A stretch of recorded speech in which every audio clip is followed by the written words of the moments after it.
Bonjour, je m'appelle Mathieu Suc, je suis journaliste à Mediapart et je vais vous expliquer comment l'État islamique a formé des espions pour commettre les attentats qui ont frappé la France et l'Europe. Bonjour Mathieu Suc. Bonjour. Vous publiez ce bouquin, Les espions de la terreur. C'est une enquête de 4 ans sur les services secrets de Daesh, de l'État islamique. On apprend notamment dans ce bouquin pas mal de choses sur les attentats du 13 novembre à Paris. Qu'est-ce qu'on apprend précisément? On révèle principalement la liste des cerveaux qui ont façonné, pensé l'attentat qui va causer 130 morts à Paris le 13 novembre, avec des noms déjà connus, mais aussi les grands ordonnateurs syriens et irakiens des hauts responsables de l'État islamique, et le fait aussi qu'en un an et demi, ils ont tous été tués par la coalition internationale, principalement les Français et les Américains étant à la manœuvre pour droner les gens, et les Français souvent au renseignement. Vous sous-entendez dans ce bouquin que les attentats du 13 novembre 2015 à Paris auraient pu être évités. Comment?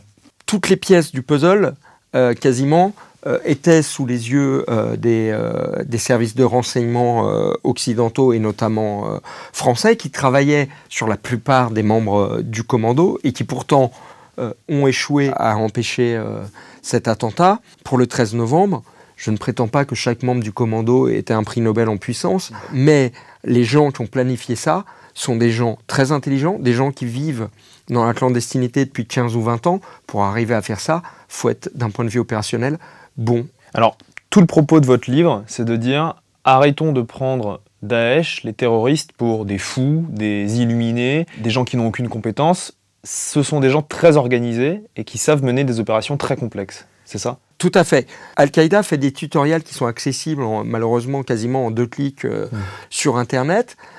Des terroristes français ou autres ont fait leur propre manuel. Je raconte par exemple des détenus français qui se sont concertés en tôle et qui ont réfléchi, qui ont dit « Attends, toi, t'es tombé à cause de quoi? Quelle est ton erreur ?» « Ah moi, c'est ça. » Et après, ils en ont fait une espèce de petit manuel qu'ils ont diffusé dans la sphère djihadiste.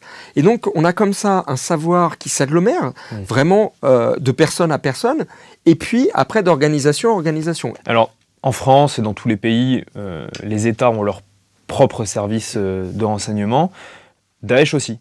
Voilà, c'est un groupe, c'est une structure qui s'appelle l'AMNIAT. Vous avez, pour faire simple, 2 divisions, un volet extérieur, un volet intérieur. Dans le volet intérieur de l'AMNIAT, c'est ce que j'appelle le FBI du califat, c'est comment, en Syrie et en Irak, les espions djihadistes vont chercher à trouver les éventuelles taupes envoyées par les services de renseignement occidentaux. Et le deuxième volet, c'est celui qu'on connaît trop malheureusement, qu'on va appeler le bureau voilà, service action, bureau des opérations extérieures, donc une espèce de CIA qui projette des clandestins à l'étranger dans le but de faire des attentats. Alors vous dites aussi que les méthodes d'interrogation qu'utilisent les djihadistes, qui ont choqué les Occidentaux, les tortures, en fait, ils s'inspirent de nous-mêmes, de ce que nos propres services de renseignement ont fait par le passé, et font peut-être encore aujourd'hui. Tout à fait, dans leur propagande, ce qui revient tout le temps, c'est Guantanamo, c'est Abu Ghraib. On se souvient tous de ces photos où des hommes nus étaient humiliés par les militaires américains. L'imagerie a été reprise par l'État islamique des tenues oranges de Guantanamo lors des exécutions des otages occidentaux par l'État islamique. Et d'ailleurs, la prison la plus secrète du service secret de l'État islamique, ils l'ont surnommée Guantanamo. Ils ont des méthodes qui sont vraiment propres d'un service de renseignement traditionnel. Quand ils interrogent de nouveaux arrivants, c'est-à-dire que vous et moi, on se présente pour rentrer dans les rangs de l'État islamique, on va voir votre curriculum vitae, on va prendre vos papiers, votre passeport.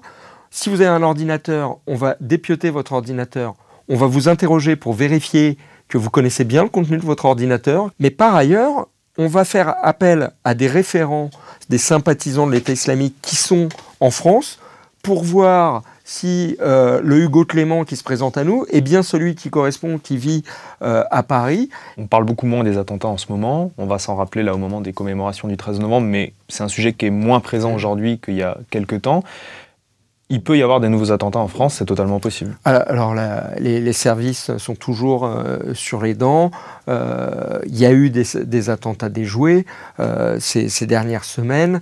A priori, le type d'attentat qu'on a connu façon 13 novembre, c'est-à-dire un commando de djihadistes aguerris qui ont fait la guerre en Syrie, projetés avec une grosse logistique, à l'heure actuelle n'est plus d'actualité. L'État islamique a d'autres choses à gérer sur place. On sait qu'ils ont des problèmes pour se procurer des armes, donc ce scénario est très peu probable. On est plutôt sur une menace endogène, mais en tout cas, le problème est loin d'être réglé. On sait qu'un grand nombre de djihadistes vont sortir de prison dans les mois et les années qui viennent parce qu'ils ont fait totalement normalement leur peine. Quel va être leur devenir? Quelles sont leurs volontés? À l'heure actuelle, où on a un peu plus de temps, c'est le moment de mener des grandes réformes et de réfléchir à quels vont être les prochains problèmes pour les anticiper.